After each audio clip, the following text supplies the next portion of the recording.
The city that never sleeps. Gotham, NYC. Whatever you call it, the Golden Eagles needed to find success there entering the Big East Tournament. In beating Providence in West Virginia, they were well on their way. As Marquette takes New York by storm, we're behind the scenes in the Big Apple. This is Marquette Basketball Weekly.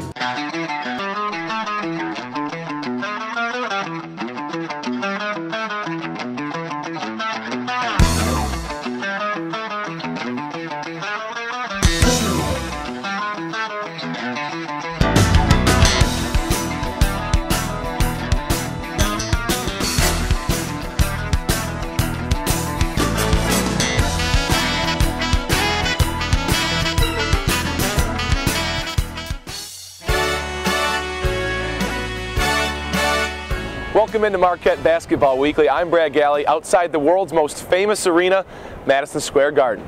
The Golden Eagles called MSG home the past week during the Big East Tournament. We will explore their recent successes here with ESPN's Bill Raftery. Plus, I'll visit with Coach Buzz Williams on why he takes such a personal investment in each of the lives of his 14 players. We'll also take a look at the Golden Eagles on Selection Sunday and their reaction to being picked to the field of the NCAA Tournament. But first, a very unique look taken by Hudgin on the life of a Marquette basketball parent.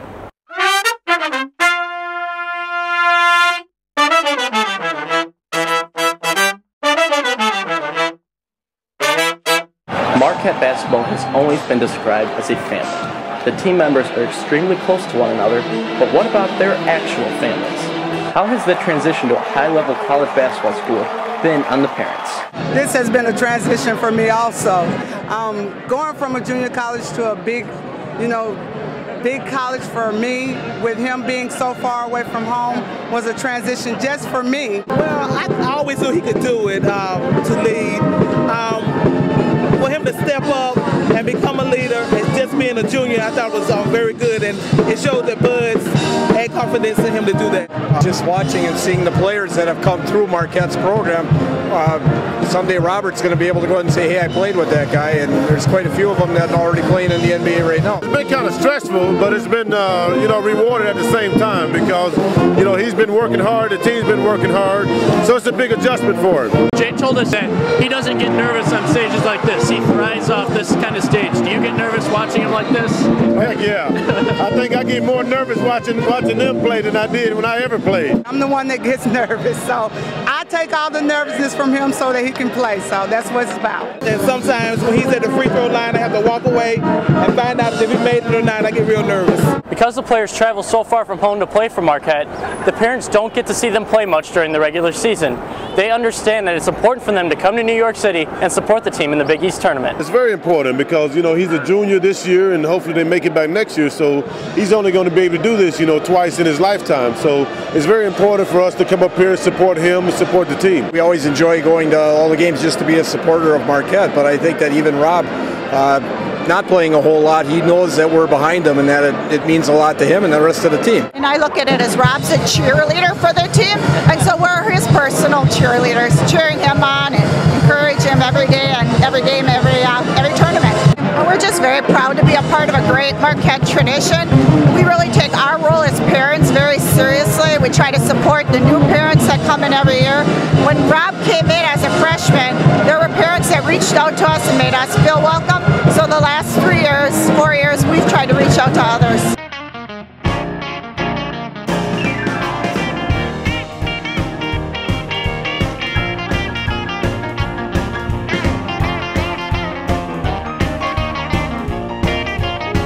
Over the years at the Big East Tournament, we've been able to rub shoulders with some of the most trusted names in college basketball. During this trip, we found 23-year announcer and former college basketball coach Bill Raftery fit to assist us in looking at the Golden Eagles as they enter the big dance.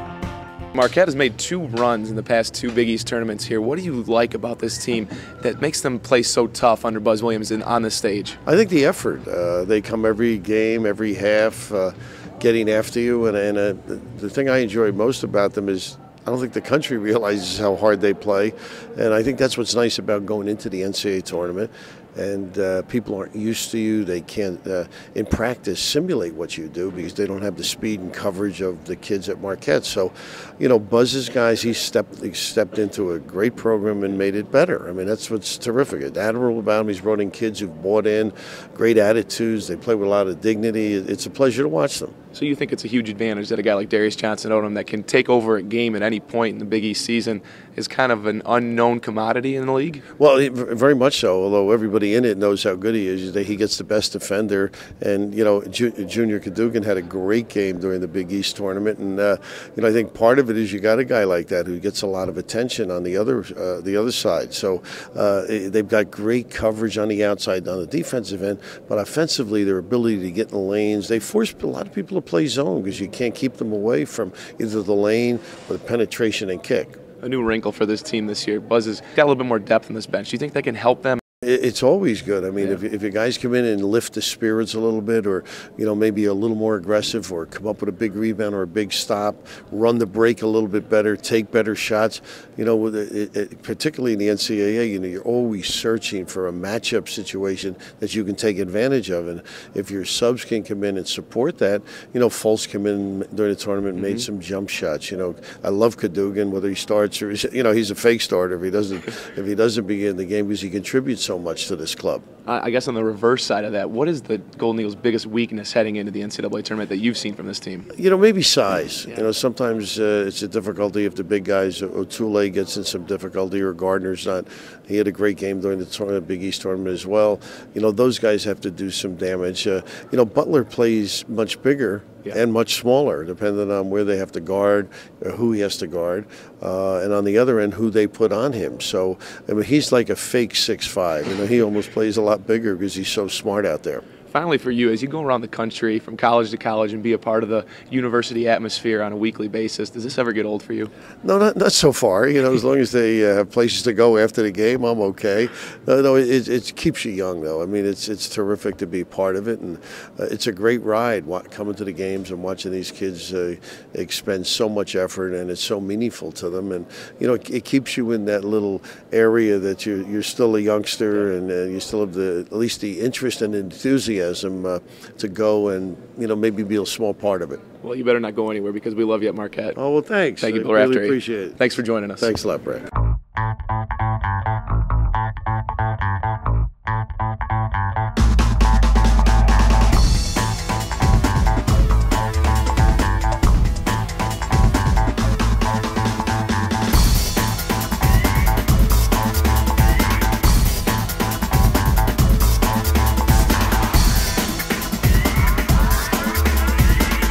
Before the critical junction in New York, Buzz Williams talked candidly with me about one of our favorite topics, character. The 38-year-old coach and I discussed the pride he has in this young team, the second youngest in the league this year, in fact, and how he has decided to lead as he does. Most of these guys have never been to New York. They've never been to New York to bowl. And they've never been to New York to bowl and then 29 hours later play at Madison Square Garden. But that's what all this is about. And you're not always going to come with a team full of veterans, and you're not always going to come with a team full of rookies. But it's the totality of the experience. Last year, Williams took the players to the arcade at the ESPN Zone in New York. This year, he took them bowling. His competitive nature brings out his inner child, but it also shows that he recognizes his players are at heart still very young men.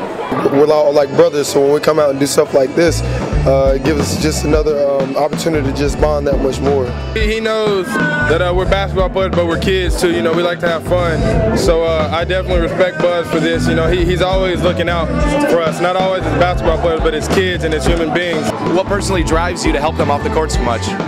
That's what I want to be about, and that may end up meaning that it's a short shelf life for me as a coach, to be honest with you. Life is all about perspective. Basketball is all about perspective. For me, I want to be accountable for who they become as men. During the tenure that they're here as players, I understand that I have to be accountable as their coach. But at some point in time, their career will end, my career will end, and I have to make sure that I've done what I believe to be right for them as future husbands, future fathers, future workers. He teaches us how to be better men, and, you know, we got to be good men to survive in the outside world, you know, outside of school. So, you know, I love the way how he's handling us. Whatever you compromise to keep, you will eventually lose. And I'm not going to compromise what I believe to be right, no matter my title, no matter what the outsiders would say, or the fans, or the boosters, or the media. I have to do what I believe to be right. I'm not being arrogant at all. I believe that's why I've been blessed with this job. It's because I've always tried to do right. And without sounding condescending, I think that's God's test for me, is every day, no matter the circumstance, can you still do right? Because I've blessed you with a dream bigger than you ever had. So are you mature enough in your faith to do what's right, no matter what's swirling around you? An unbelievable perspective from the coach, and again, a genuine sincerity that is incredibly appreciated by our entire staff. Now, after watching the Marquette Golden Eagles lock up an NCAA tournament berth with their play in New York, the questions are, where and whom are they playing? Todd Warner has more from Milwaukee. Xavier must return the ball with 3 regular season conference games. They will take on the 4th.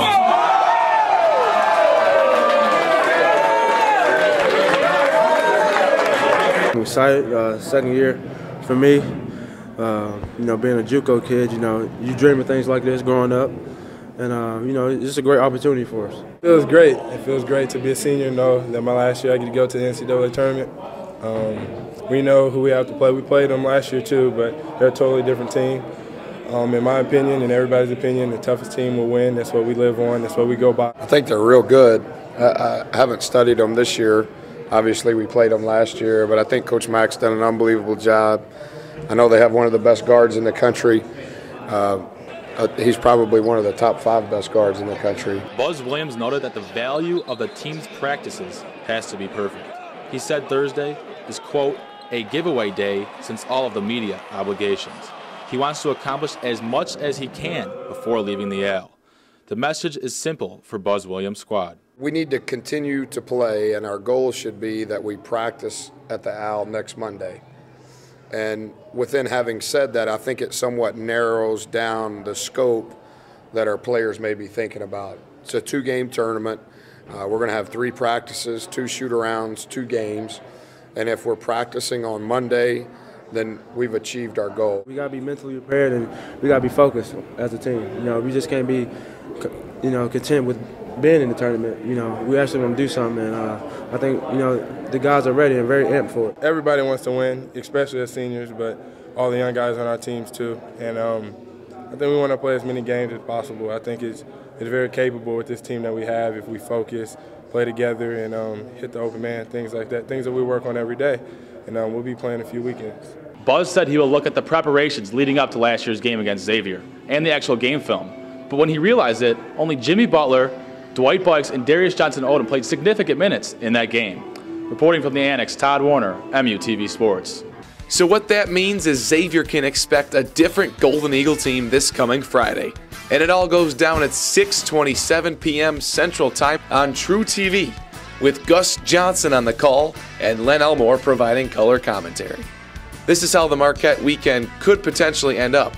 They'd be playing 2 teams they've beaten in the last 2 seasons, but you have to get through one to take the first step on the path to glory. And we'll be joining the Golden Eagles on that journey as they continue their NCAA Tournament appearance streak.